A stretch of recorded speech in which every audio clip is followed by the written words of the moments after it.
Have you ever met someone who didn't just commit a terrible act but boasted about it? Who twisted violence into a trophy, celebrated bloodshed as a sign of strength?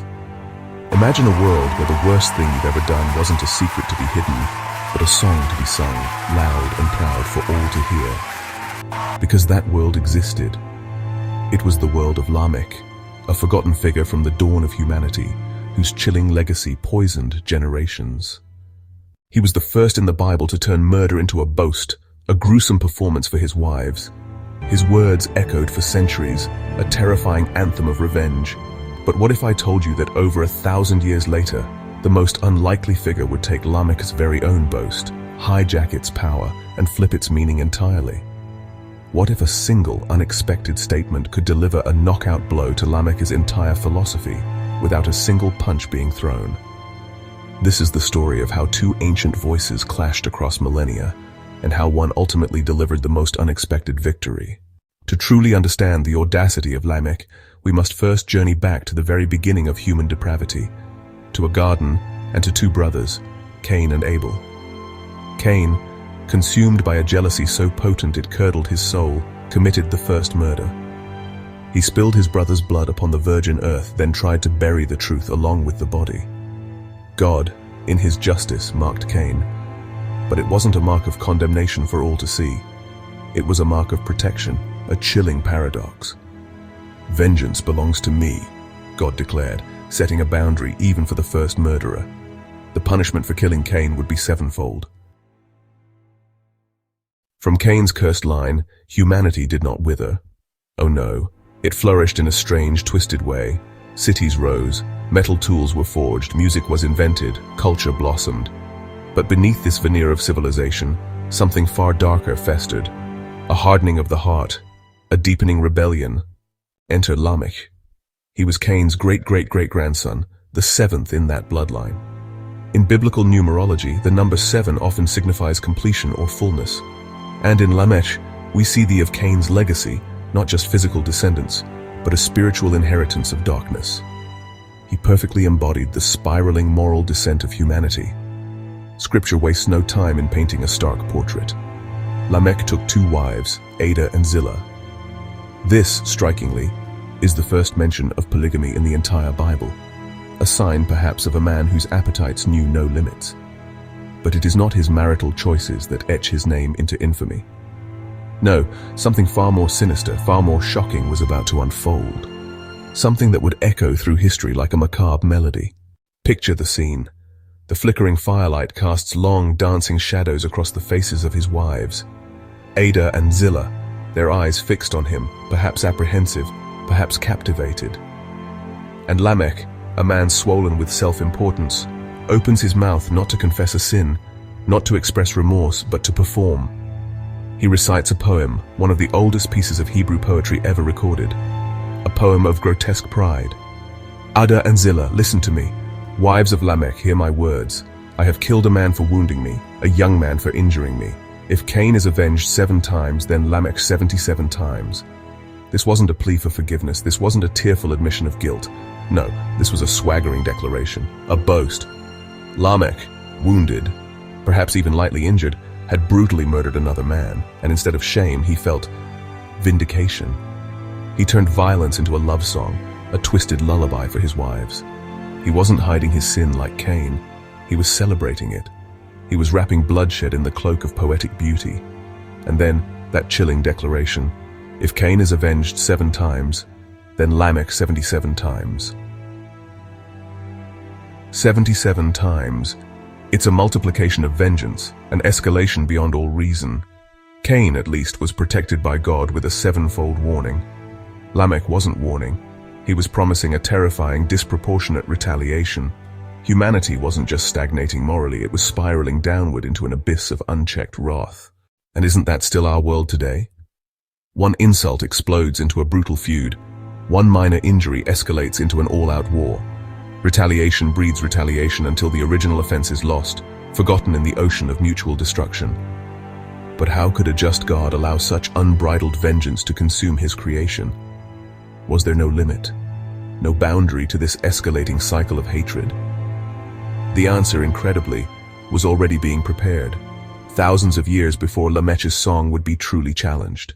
Centuries after Lamech's grotesque poem, God spoke again, this time to a fledgling nation, Israel, emerging from slavery. He gave them a new standard, enshrined in the law of Moses, in the book of Exodus. A decree that, at first glance, might seem brutally primitive, the standard of an eye for an eye and a tooth for a tooth. Many interpret this as barbaric, a license for endless retribution. But in the context of the ancient Near East, it was nothing short of radical mercy. This wasn't permission to maim, it was a strict boundary. It placed a fence, a divine barrier around human vengeance, demanding proportionality. Before this law, societies often allowed vengeance to explode without measure. If someone knocked out your tooth, you might retaliate by burning down their village, or worse, murdering their entire family. Remember Genesis 34, where Simeon and Levi destroyed the city of Shechem to avenge the rape of their sister Dinah. An injury could trigger generational blood feuds that destroyed communities. God's command shattered that escalating cycle. It said, the punishment must fit the crime. No burning villages for a stolen goat. No killing a man for a minor wound.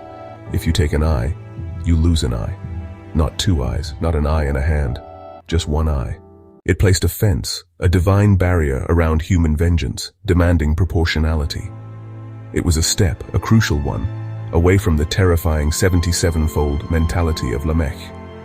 Fast forward over 1,000 years. The world has changed, yet in many ways it hasn't. The echoes of Lamech's spirit still resonate in human hearts. Vengeance, though perhaps more subtle, still dominates. Then, a man named Jesus of Nazareth begins to teach a radical new way. His disciple Peter approaches him, grappling with the old ideas of justice and the new demands of grace. Lord, Peter asks, genuinely thinking he's being extraordinarily generous. How many times should I forgive my brother or sister who wrongs me? Up to 7 times. 7 times. That was already above and beyond the common practice of the day, a truly generous offer. Peter expected Jesus to commend him, perhaps even increase the number slightly. But Jesus' answer, it would not only shock Peter but send a seismic wave across millennia, directly confronting Lamech's ancient boast. Jesus looks at Peter, his eyes holding the weight of all human history, all human pain, all human vengeance. And he responds with words that would forever redefine the very meaning of justice and mercy.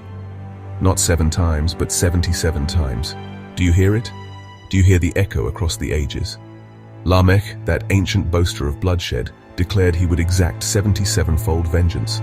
And Jesus, the bringer of peace, hijacks that very number, that terrifying boast, and flips its meaning entirely, transforming it into 77-fold forgiveness. This isn't just a counter-argument. This is the knockout punch. This is the dismantling of Lamech's entire philosophy, his whole system of escalating revenge, with a single, devastatingly merciful declaration. Jesus doesn't just ask us to forgive a little.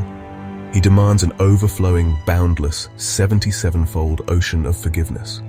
He took the very symbol of ultimate destructive retribution and turned it into the ultimate restorative act of grace. Lamech believed that violence made him strong. It made him desirable to his wives, a fearsome hero in his own barbaric narrative. But Jesus shows us a different strength entirely. He reveals that true power isn't found in striking back, but in choosing to let go. Not in escalating conflict, but in unilaterally disarming the war in our hearts. Forgiveness, Jesus declares, is the ultimate strength. It is the ultimate weapon against the cycle of destruction. Violence tears communities apart, leaving behind only rubble and bitter ghosts.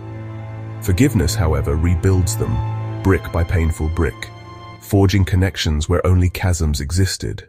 Lamech's song was a celebration of shedding another's blood to prove his own twisted worth. Jesus' entire life, his mission culminated in shedding, not to prove his worth, but to redeem the utterly unworthy. Abel's innocent blood spilled by Cain cried out for justice from the ground itself, a primal scream for retribution. But Jesus' own blood, poured out on the cross, cries out for something far greater, far more revolutionary. It cries out for mercy. It cries out for a forgiveness that breaks every chain, heals every wound, and ends every cycle of hatred. So ask yourself, when someone wrongs you, when that old primal urge to retaliate stirs within, which voice do you hear? Do you reach for Lamech's brutal sword, demanding 77-fold retribution for every perceived slight? Or do you reach for Jesus' outstretched hand, offering the revolutionary healing power of 77-fold forgiveness? Have you ever given, or perhaps received, a response to an injury that was wildly disproportionate? An insult that became a war? Genesis chapter 4 forces us to look deep within, to confront the Lamech within us all. Following Lamech's path only multiplies pain, deepens division, and perpetuates the ancient bloody song. But following Jesus' path, that is the only way to truly break the cycle. In a world hungrier than ever for payback, forgiveness is God's divine knockout punch, ending the violence once and for all. If this story challenged you, if it made you rethink the true meaning of strength and mercy, then share it. Share it with someone who needs to hear that there's a better way. And subscribe to Basis for Faith for biblically sound content like this. And let's all commit to trading Lamech's haunting song of vengeance for Jesus' glorious anthem of grace. Until next time, subscribe to Basis for Faith and keep seeking the truth that sets us free.